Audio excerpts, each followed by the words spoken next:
لسرسپیدهی 12 مها آدار لسال 1991 دا گلیلا سرهلدانا دورا بهدینان لقلع آکره لباجار آکره لجمالاتیان و دست بیکر جبوی هنده ام بزانین چوانی سرهلدانا آکره چوابو امی برف مام جاسن و بچین بوی هنده کو ایک بو جرک خروش سرپرشتیارن سرهلدانا باجار آکره ساعت 6 و صبح 12 هیوا آداری هم 12 کس چکداری هاتی نسقل آکری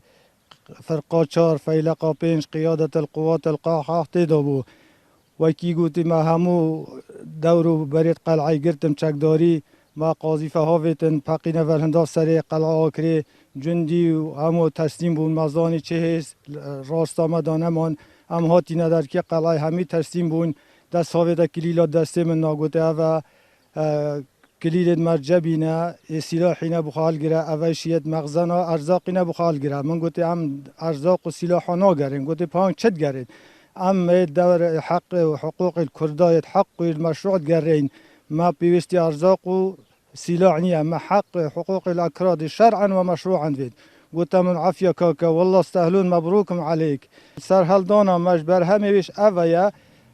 ما تشتغل عادزی الخمو قهربشته داری ملی ندیت روز هلاتنها 12 آدارا 1991 جبوی آکره روزبونا آزادیه بو لی هر کلانه که کلامو هستین کردایتیت هاتن گوتن لنهو اف هستو هیویه برب نمانید چن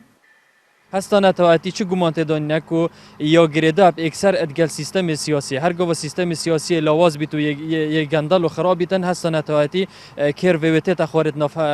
تاک کرده لی سالا 1999 هاندا پرلمان کردستان بریارا پارزگه بونا آکره پسند کریه لی سروک حکومت برسوکا تهنی دایه دست اندامک جواتا پارزگه دهوکه برسفا سرک حکمت یا بود انوانت قنا غدا او از ما دارای اداری یا هی یعنی کارتکنی سر رفشا گشتی یا هری میکریت و قنا غدا رنگ استن بیدیان که زحمت بیت جوجه کرن درگه سرهلدانا بهدینان قضایا آکره کراسی آزادی بریا 25 سالان لبرخو کر لی هیانها گووندا پارزگه بونه بو نهاتیه گران گهدار زباری NRT لی قضایا آکره